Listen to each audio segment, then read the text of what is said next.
Hello and welcome to the YouTube channel Health Cube, the place where my mission is to motivate you to look at the brighter side of the health.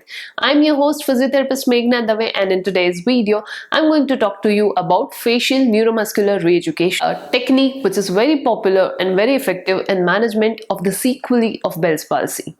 So, want to know what is this technique? Make sure to watch this video till the end.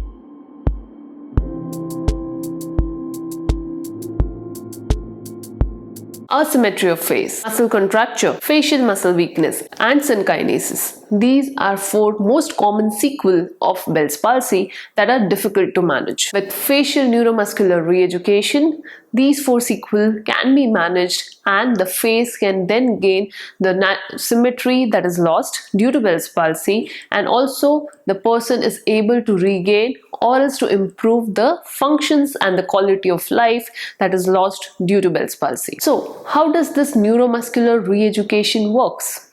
Now, basically, facial movements are unique to itself. Facial movements, facial expression, and facial functions works from the coordination of different areas of the brain as well as other centers of the central nervous system. As a result, there are a combination of movements that happens on the face which leads to the expression that we see in our day-to-day life. But the facial muscles itself have got some unique properties that makes them different from other skeletal muscles of the body. Facial muscles are small in size, have no tendons as compared to the other muscles of the body. That means they directly attach to the bones, and also they lack internal receptors. What do I mean by internal receptors? Now basically, other muscles that exist in our body have got some nerve endings that automatically send signals to the brain and help us be aware about its position, about its direction, on which side it is going or else which side it is moving.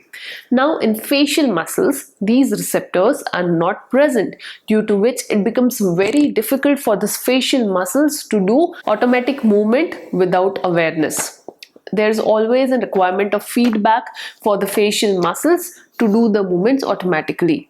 And that's what happens in Bell's palsy. When there is paralysis, the muscles don't know the right direction of the movement, and that's why the synkinesis or mass movement patterns are developed, leading to synkinetic patterns. Hence, the movement patterns can constantly change along with the facial nerve as the facial nerve supplies to different areas. And that's why unique synergies can also be seen on facial muscles. That's the reason you will see very fine expressions on your face which are lacking on your hands. You cannot express your emotions through your hand muscles, but by contraction, even a small contraction of a facial muscle can communicate a lot of things. But in Bell's palsy, unfortunately, this ability of communication is lost, as the synergy that exists between the brain center as well as the nerve center does not work in combination. With neuromuscular reeducation, there is the use of feedback, which is taken either in the format of surface EMG or else mirror or else some auditory command. With the help of these feedbacks, the patients are trained, or else I can say retrained, to work again on the right movement patterns, the right synergies that used to exist before Bell's palsy. Hence, the facial neuromuscular reeducation comprises of first and the most important one, and that is education of the patient. Education means making patient aware of the right pattern of muscle movements, the right direction of muscle contraction, and right intensity of muscle contraction. Apart from that, neuromuscular reeducation also focuses on adding emotions to the movement.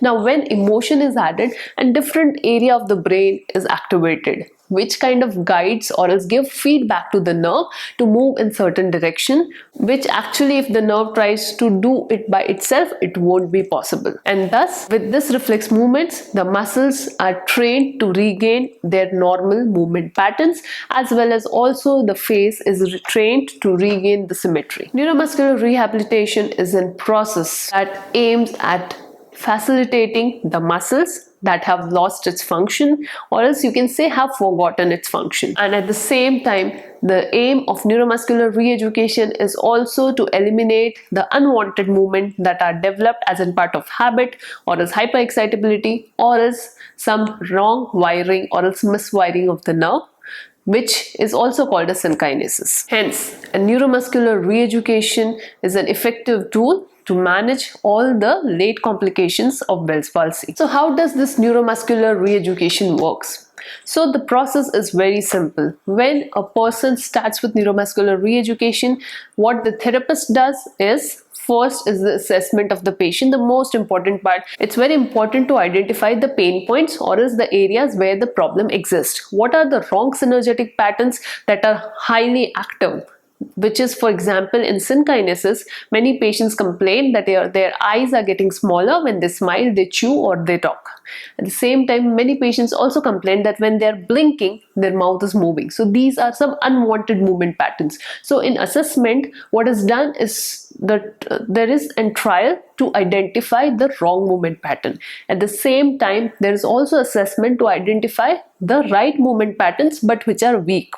And then an entire treatment program is designed which focuses on, first, patient awareness, second, training of the right movement patterns by building the right awareness as well as teaching them, and third is the emotional practice, which means expression practice. When all three things are combined, this neuromuscular re-education then helps the patient to regain the normal symmetry or is the lost symmetry of the face. The principle behind the neuromuscular re-education is the principle of neuroplasticity. The aim of neuromuscular re-education is to help the nerves to regain their normal patterns, the normal movements, via the concept of neuroplasticity, which says that the nerve has the capacity to reorganize themselves and to relearn the right movement patterns which have been lost following an episode of an insult or as an injury. So basically, a neuromuscular re-education session comprises of activities that first focuses on reducing the wrong movement pattern by increasing awareness and increasing the contraction on the right movement pattern by also educating the right direction of movements. Now, the benefits of neuromuscular re-educations are many and are very important. What are these benefits? Let's have a look. The first benefit, neuromuscular re-education is a non-surgical process. It's a non-medical process, which means these exercises do not involve any kind of surgery or any kind of surgical procedure. The second, they do not also involve any kind of medication. Third, the neuromuscular re-education process totally depends on realistic goals. Realistic goals are set by your physiotherapist, and based on those realistic goals only, the treatment plan is decided and then it is taken forward. Most of the exercises are home exercise program, hence this program is highly effective, efficient and accessible. And third and the last but not the least, the evidences support the effectiveness of neuromuscular re-education. There are n number of research papers which are written and have shown positive results, positive outcomes in management of synkinesis. That's why it makes one of the promising tool or else a method of rehabilitation for patients who are suffering from synkinesis or any other kind of long-term sequelae of Bell's palsy. But what's the most important thing in neuromuscular re-education is the right evaluation.